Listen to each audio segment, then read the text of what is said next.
نحمدہ ونصلی علی رسولہ الکریم، اما بعد فاعوذ باللہ من الشیطان الرجیم، بسم اللہ الرحمن الرحیم۔ معزز سامعین، پیارے نبی کی پیاری باتیں سننے سے پہلے ثواب کی نیت فرما لیں۔ مشکوٰۃ المصابیح کی حدیث کا عنوان ہے چمڑے میں پانی اور کھجوروں کا شربت بنانا۔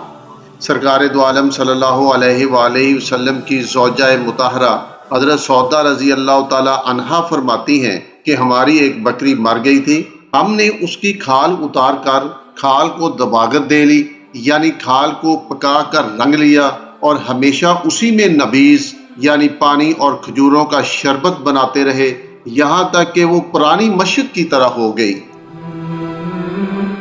اگلی حدیث کا عنوان ہے ٹھوس کھانا نہ کھانے والے بچے کے پیشاب کا حکم۔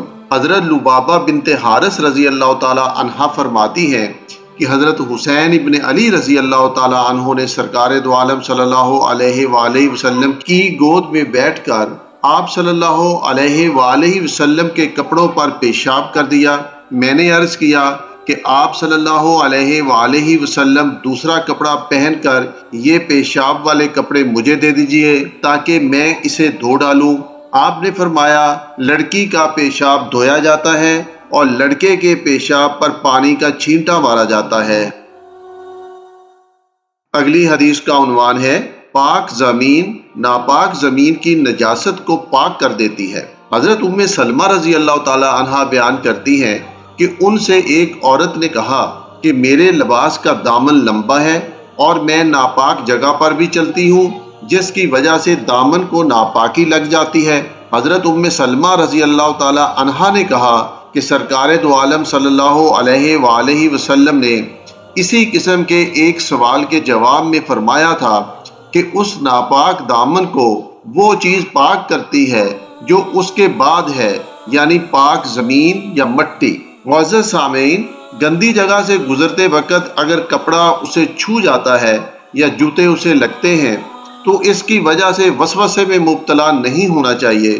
اگر کوئی نجاست کپڑے یا جوتے کو لگی ہوئی نظر نہیں آ رہی تو سمجھنا چاہیے کہ وہ صاف زمین پر چلنے کی وجہ سے خود بخود پاک ہو گیا ہے۔ ہاں، اگر کوئی چیز اسے لگی ہے تو پھر یقیناً وہ ناپاک ہے اور اسے دھونا ضروری ہے۔ اگلی احادیث کا عنوان ہے حرام جانوروں کا چمڑا بھی حرام ہے۔ حضرت مقدام رضی اللہ تعالی عنہ راوی ہیں کہ سرکار دو عالم صلی اللہ علیہ وآلہ وسلم نے درندوں کی کھال پہننے اور ان پر سواری کرنے سے منع فرمایا ہے۔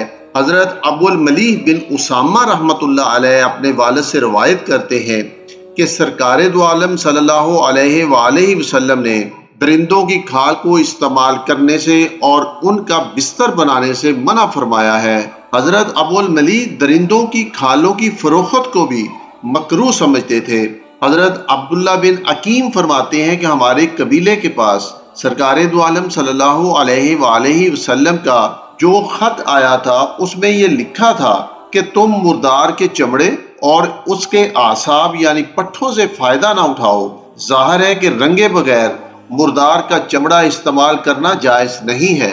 حضرت عائشہ صدیقہ رضی اللہ تعالی عنہا فرماتی ہیں کہ سرکار دو عالم صلی اللہ علیہ وآلہ وسلم نے فرمایا کہ مردار کے چمڑے سے دباغت یعنی رنگائی کے بعد فائدہ اٹھانا چاہیے۔ اگلی حدیث کا عنوان ہے مردار کی کھال کو پانی اور کیکر کے پتے پاک کر دیتے ہیں۔ حضرت میمونہ رضی اللہ تعالی عنہا راوی ہیں کہ قریش کے چند آدمی اپنی ایک مری ہوئی بکری کو گدھے کی طرح کھینچتے ہوئے سرکار دو عالم صلی اللہ علیہ وآلہ وسلم کے پاس سے گزرے۔ آپ صلی اللہ علیہ وآلہ وسلم نے یہ دیکھ کر ان سے فرمایا کہ اے کاش تم اس کے چمڑے کو ہی اتار لیتے تو یہ تمہارے کام آ جاتا۔ انہوں نے عرض کیا کہ یہ تو مردار ہے، یعنی ذبح کی ہوئی نہیں ہے۔